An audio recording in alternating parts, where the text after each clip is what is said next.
Hey, good evening to you. Mark Seth, HurricaneTrack.com here. Going to take a look at Hurricane Isaias one more time here, and then I'm going to hit the road. My buddy Mike Farrow is going to go with me here in Wilmington, and we're going to drive to Florida.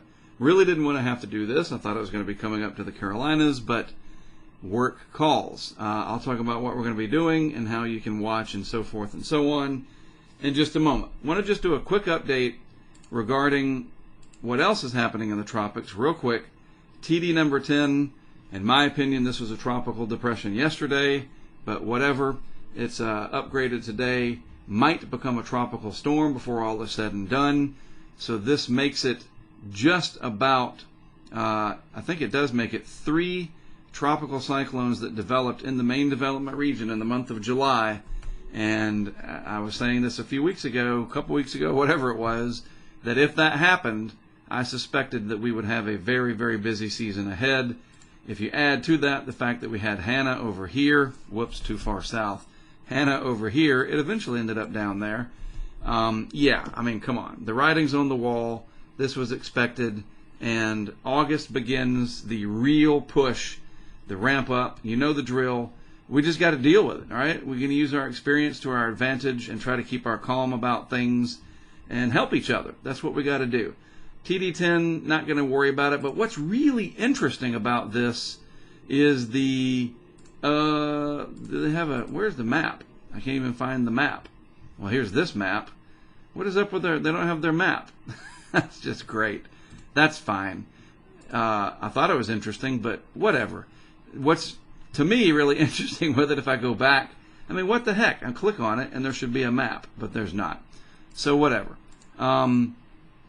It's not moving west. It's moving north. That really threw me off that the track map didn't load.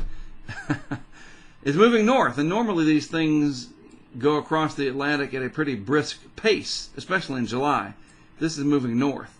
That is utterly bizarre. This may go on to develop up in this area somewhere. We got to watch that in the coming days. Not thinking it'll be much threat to land, but it'll be another named storm potentially. We'll have to see.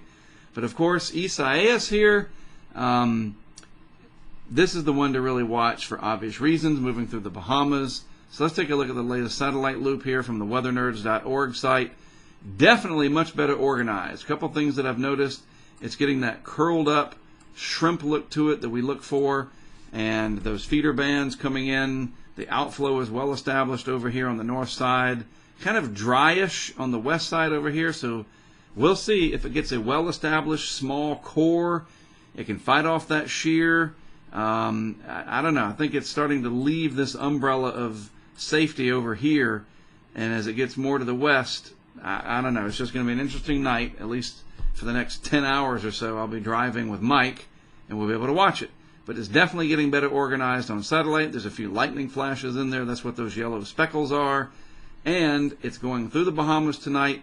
These bands, of course, will bring strong gusts of wind, heavy rain, and that whole area is headed for southeast Florida at some point. And people are asking me, rightfully so, on social media and on our Patreon, which is honestly part of social media, what to expect. All right, and we're going to address that in a moment. But first, look at this radar composite for the Bahamas. I mean, this is really telling as I zoom in here as it tries to populate the tiles there. I mean, I'm not seeing things right. That looks like an eye to me, a well-developed eye. Wow.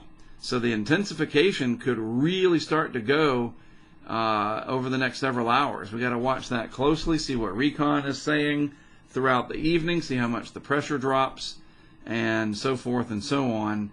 And if we see an eye pop out on infrared satellite this evening, that will be very telling as well. So what to expect? Well, as all of this heads towards southeast Florida, I think the biggest thing to understand is structure of the system. So let me try to explain this as easy as I can. These have rain bands that come through.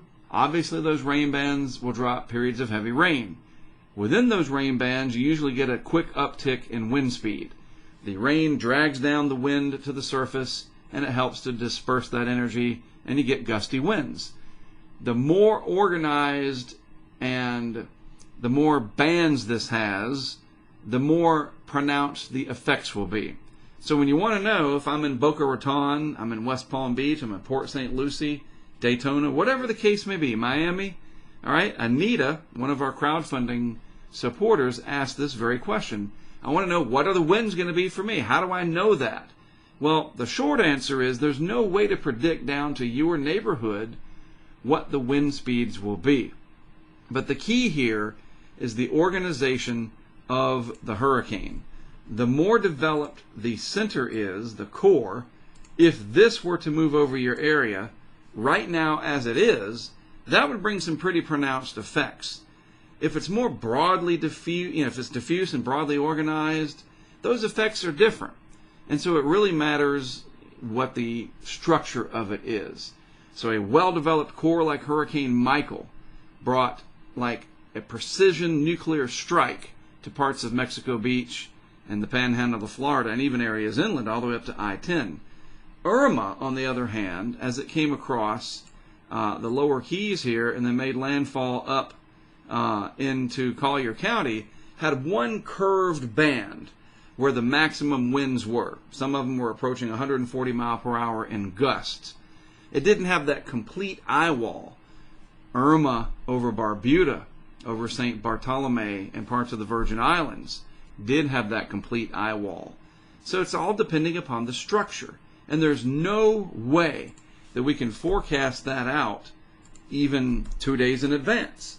So you need to just anticipate tropical storm force wind, usually when those bands move through, these bands that you're seeing on the radar here. And the whole background is going to start getting windier because this is a low pressure area where the air is rushing towards it. So the wind is just going to gradually get stronger because the background pressures are lowering.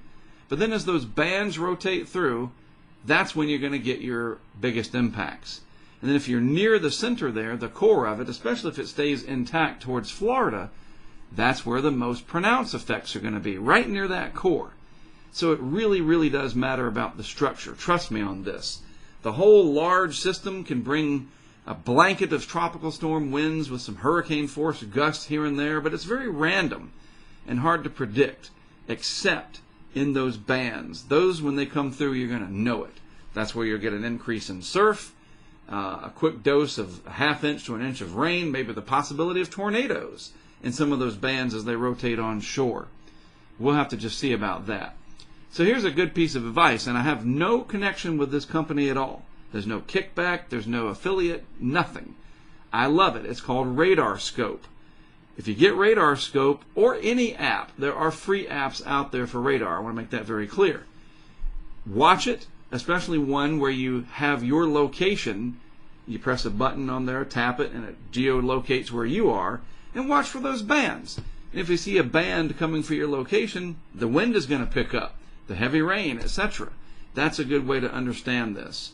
So as you see satellite and radar on your local television, on Radar Scope or whatever the radar app of your choice is, the Weather Channel, whatever, structure matters. The whole thing's a hurricane, but the most hurricane conditions are going to be felt near that core. And the National Hurricane Center can help you understand when those conditions will arrive through all of these products right here. This is your little digital dashboard on the website that helps you understand, right? Wind speed probabilities. That might be a little hard to, what does that mean exactly? High probability of, well, they've broken it down to help even more. How about the arrival of certain wind speeds? Okay, this is tropical storm force winds. When can you expect them to arrive? This is the earliest reasonable time, the most likely, etc. I think you can color code it. Yeah, there we go. You know, and so look at this. This helps a little bit. But again, this is still a broad brush approach. You're never going to know, even a day out, exactly what's going to happen unless that thing is well developed and you know that it's coming right at you. Then you're pretty sure you're going to get hurricane conditions. So look at some of these products on the National Hurricane Center site. They can be very helpful with storm surge inundation here. They even have a Spanish version. Here's the rainfall. You want to know about rain. The heaviest rain obviously would reside offshore.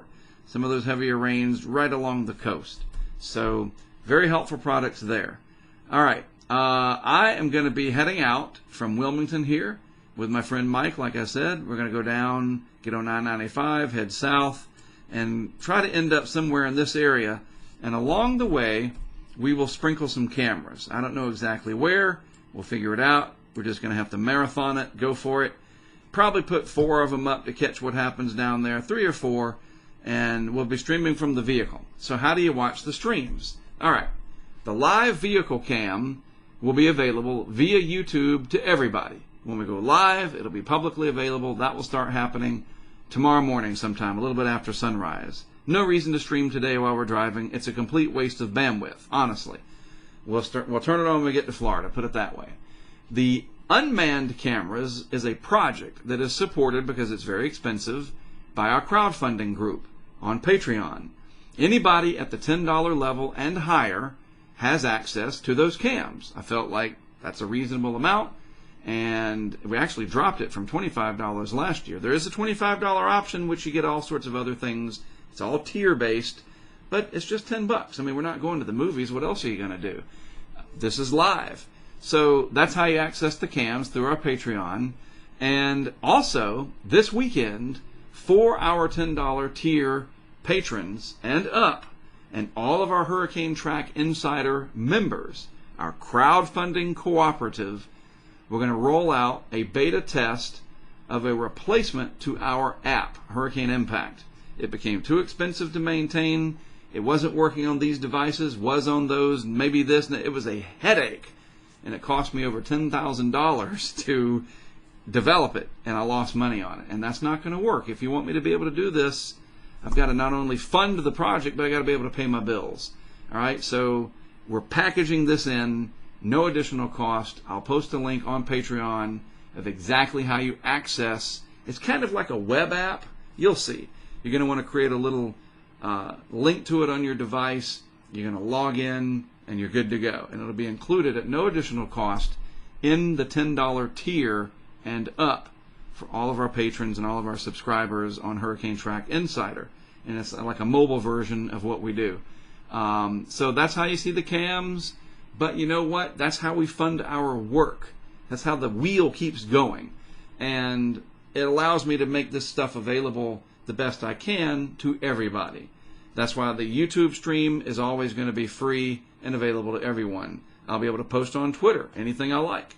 Updates, videos, whatever. Keeping you guys informed along the way. I know not everybody can afford $1 or $10 or $25. I get it. That's why we try to do the best we can. For 90% of our products, everything is available at no cost. So, patreon.com/HurricaneTrack. That's how we fund what we do. There's the link right there. And I'm telling you, it's an incredible group of people. What we have on Patreon with the app, I'm able to post stuff there. It just makes my job so much easier. It really does. So I'll be finishing up, going to pick up Mike in a little bit. We will hit the road. I'll post along the way. Be sure to follow on Twitter and, of course, on YouTube. And the stream will be live tomorrow, and you'll see. It'll just go public, and you'll see it. All right?